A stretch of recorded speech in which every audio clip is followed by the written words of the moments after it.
ನಮಸ್ತೆ, ನಾನು ನಿಮ್ಮ CA ಶ್ರೀ ಗಣೇಶ್ ಹೆಗ್ಡೆ. ಇಮ್ಯಾಜಿನ್ ನೀವು ಒಂದು ವರ್ಷದ IT ರಿಟರ್ನ್ ಅನ್ನ ಫೈಲ್ ಮಾಡಿರ್ತೀರಿ. ಆಮೇಲೆ 3 ರಿಂದ 4 ತಿಂಗಳಲ್ಲಿ ಇನ್ಕಮ್ ಟ್ಯಾಕ್ಸ್ ಡಿಪಾರ್ಟ್ಮೆಂಟ್ ಇಂದ 10 lakh rupees ಒಂದು ಡಿಮಾಂಡ್ ನೋಟಿಸ್ ಬರುತ್ತೆ. Yes, exactly same thing happen with mister Kumar of Chennai.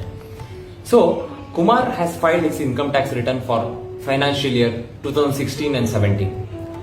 Return ಅನ್ನ ಫೈಲ್ ಮಾಡಿದ ನಂತರ 4 ರಿಂದ 5 ತಿಂಗಳಲ್ಲಿ ಅವರಿಗೆ ಒಂದು ನೋಟಿಸ್ ಬರುತ್ತೆ, 10 ಲಕ್ಷ ರೂಪಾಯಿ ಡಿಮಾಂಡ್ ಅನ್ನ ನೀವು ಪೇಮೆಂಟ್ ಮಾಡಬೇಕು ಅಂತ. ಯಾಕಂದ್ರೆ he has forgotten to disclose the foreign assets. Yes, Kumar ಯಾವ ಕಂಪನಿಯಲ್ಲಿ ವರ್ಕ್ ಮಾಡ್ತಿದ್ರು ಆ ಕಂಪನಿಯಿಂದ ಕುಮಾರ್ಗೆ ಇಸಾಪ್ಸ್ ಅಥವಾ ಎಂಪ್ಲಾಯಿ ಸ್ಟಾಕ್ ಆಪ್ಷನ್ ಪ್ಲಾನ್ ಅಲ್ಲಿ ಶೇರ್ಸ್ ಗಳನ್ನ ಕೊಡಲಾಗಿತ್ತು. ಆ ಶೇರ್ಸ್ ಅನ್ನ ಇನ್ಕಮ್ ಟ್ಯಾಕ್ಸ್ ರಿಟರ್ನ್ ಅಲ್ಲಿ ಡಿಸ್ಕ್ಲೋಸ್ ಮಾಡೋದನ್ನ ಕುಮಾರ್ ಮರ್ತಿದ್ರು. ಕುಮಾರ್ ಈ 10 ಲಕ್ಷ ರೂಪಾಯಿ ಡಿಮಾಂಡ್ ನೋಟಿಸ್ ಅನ್ನ ಇಟ್ಕೊಂಡು ಐಟ್ಯಾಟ್ ಚೆನ್ನೈಗೆ ಅಪ್ರೋಚ್ ಆಗ್ತಾರೆ. ಐಟ್ಯಾಟ್ ಚೆನ್ನೈ ಈ ಆರ್ಡರ್ ಅನ್ನ ಕ್ವಾಶ್ ಮಾಡುತ್ತೆ, ಅಂದ್ರೆ ಪೆನಾಲ್ಟಿ ಏನು ಕೊಡೋದು ಬೇಡ ಅನ್ನುವಂತಹ ಆರ್ಡರ್ ನ ಪಾಸ್ ಮಾಡುತ್ತೆ. ಯಾಕೆ ಅಂದ್ರೆ ಈ ಒಂದು ಇಸಾಪ್ಸ್ ಇನ್ಕಮ್ ಏನಿರುತ್ತೆ ಅದ್ರ ಮೇಲೆ TDS ಅನ್ನ ಕರೆಕ್ಟ್ ಆಗಿ ಡಿಡಕ್ಟ್ ಮಾಡಿರಲಾಗುತ್ತೆ. ಅದ್ರ ಮೇಲೆ ಏನ್ ಇನ್ಕಮ್ ಬರ್ತಿತ್ತು ಅದನ್ನ ಕರೆಕ್ಟ್ ಆಗಿ ಶೋ ಮಾಡ್ತಾ ಇದ್ರು ಕುಮಾರ್. ಹಾಗೆ ಅದನ್ನ ಲೇಟರ್ ಇಯರ್ಸ್ ಅಲ್ಲಿ ಯಾವಾಗ ಸೇಲ್ ಮಾಡಿದ್ರು ಅದ್ರ ಮೇಲೆ ಬರ್ತಕ್ಕಂತಹ ಕ್ಯಾಪಿಟಲ್ ಗೇನ್ ಅನ್ನು ಕೂಡ ಅವರು ಡಿಸ್ಕ್ಲೋಸ್ ಮಾಡಿದ್ರು.